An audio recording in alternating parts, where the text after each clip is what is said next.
eu recebi diversos directs perguntando como eu descobri a síndrome ásia, como foi esse processo. Eu sempre quis colocar silicone, sempre fui muito magra e o meu sonho era ter seios grandes. Na minha época, na televisão, na rádio, tinha até um programa que falava ovo frito nunca mais, para você ter uma ideia de tanto que era jogado na mídia a necessidade da mulher de ter volume. E eu era muito magrinha e isso era um objetivo de vida. E aí com 21 anos eu consegui colocar o silicone. Eu passei por 3 cirurgiões plásticos, onde eu senti confiança em e foi implantado a prótese de silicone.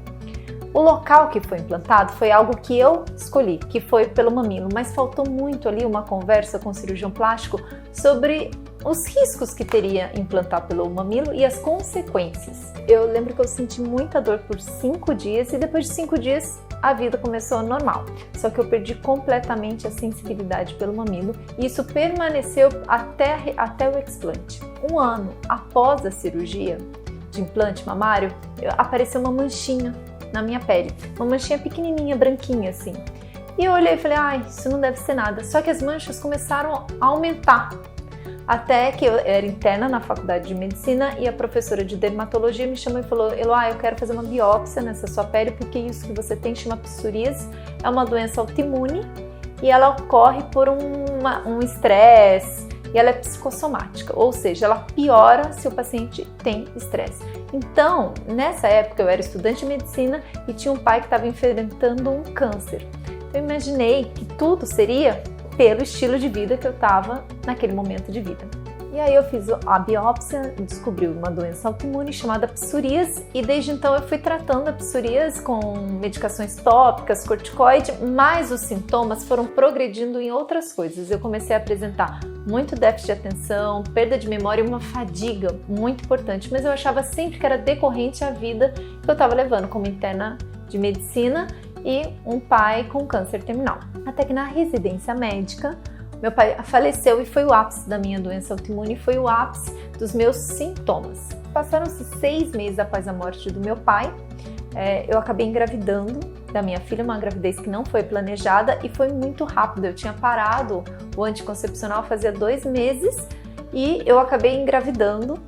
E foi uma gestação muito ruim. Eu tive descolamento de placenta, pré-eclâmpsia, restrição de crescimento fetal, até que a minha obstetra conversou comigo e falou, essa gestação não está evoluindo dentro do padrão normal, você está tendo muitas ocorrências que a gente não está sabendo ligar o que está acontecendo. Tive o parto, minha filha nasceu prematura de 35 semanas, mas depois que ela nasceu tudo ficou bem.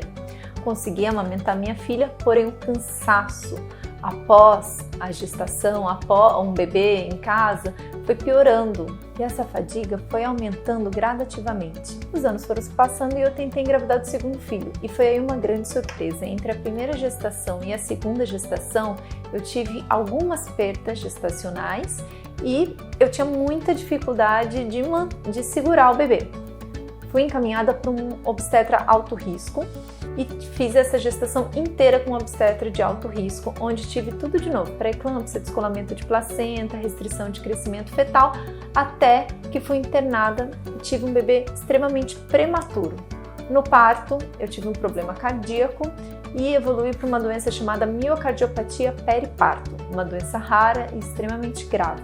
Quando eu saí da UTI, eu fui para UTI, o bebê foi para UTI. Quando eu saí da UTI, o obstetra chegou para mim e falou assim, você tem alguma doença autoimune que a gente não sabe o que é, mas eu preciso que você procure um reumatologista. Foi aí que começou a jornada de autoconhecimento e tentar entender que aqueles meus sintomas não eram normais. E eu fui pulando de médico em médico, reumatologista, dermatologista, até que a fraqueza foi ficando tão grande a ponto de eu ter uma perda motora global. Então eu não conseguia manter os braços altos, eu não conseguia caminhar muito longe e já não era mais o coração, eu já tinha estabilizado a parte cardíaca, era uma parte muscular. E eu fui encaminhada para São Paulo, no neurologista, para investigação de perda de força global.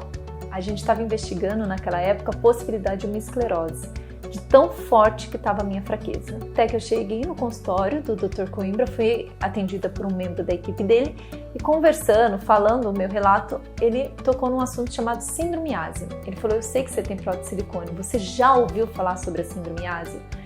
Gente, eu era médica, já formada, trabalhando, e eu nunca tinha ouvido falar sobre essa doença. Até que ele falou assim pra mim, olha, eu não sei se você tem, não existe nenhum exame que a gente possa diagnosticar ou não, a nossa clínica não é focada nisso, mas vai pra casa e estuda um pouquinho sobre o tema. E no retorno a gente conversa.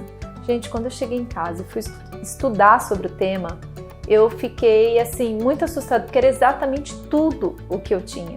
E ali eu fui trilhando esse caminho até chegar no cirurgião plástico para o explante. 2 perfis de Instagram me ajudaram muito nesse processo de informações. Eu vou deixar aqui na legenda, mas foi os perigos do silicone e o explante de silicone. Esses 2 perfis no Instagram deram muitas informações que foram super importantes para que eu entendesse essa doença, e lá tem vários artigos científicos, médicos que foram me direcionando para o que eu queria ler. Então, gente, foram 2 anos me preparando para essa cirurgia. Todo esse processo, não tinha ninguém no Brasil que fizesse esse processo de desinflamação, de desintoxicação. Eu estava extremamente anêmica na época, eu tinha também um problema cardíaco que precisava ser cuidado. Então, eu resolvi estudar todo esse processo.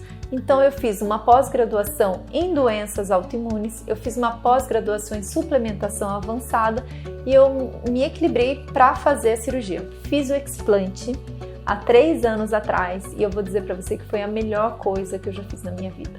Essa insegurança de como vai ficar a minha mama, se eu vou me enxergar sem essa mama, tudo isso desapareceu no momento que eu voltei a me sentir saudável. Nesse período de 2 anos eu me programei, eu estudei, eu analisava, eu pensava como vai ficar a minha mama. Eu sou uma pessoa jovem, eu sou casada, como que isso ia interferir na minha autoestima? E eu posso dizer que eu gosto tanto do resultado de pós-explante que hoje eu me sinto mais bonita sem a prótese do que eu me sentia com a prótese.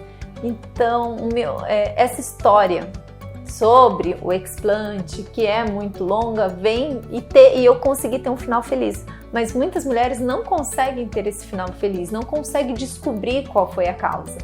Eu tive uma melhora assim de 80% dos meus sintomas, a perda de força global que estava sendo investigada, esclerose no meu caso, sumiu.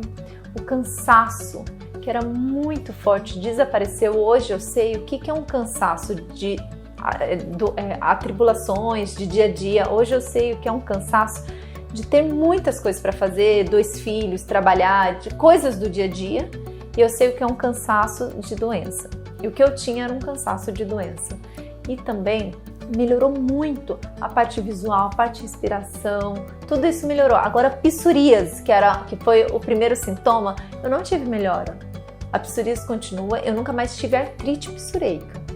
Mas a psoríase continua. Hoje eu trago as marcas do que foi essa minha trajetória na vida, e eu sou muito grata por ter descoberto, por ter tratado e hoje conseguir mudar a vida de tantas mulheres com essa proposta que a gente vem trabalhando aqui na clínica, de tratar, de acolher, de te preparar para uma cirurgia plástica ou para viver com a prótese de silicone até que ela esteja pronta. A gente desinflama essa mulher para que ela possa viver o melhor possível com ou principalmente sem a prótese.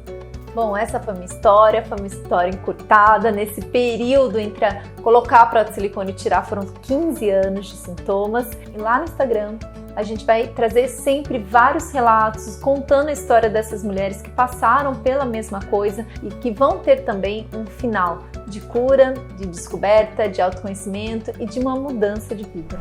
Porque a sua saúde me interessa.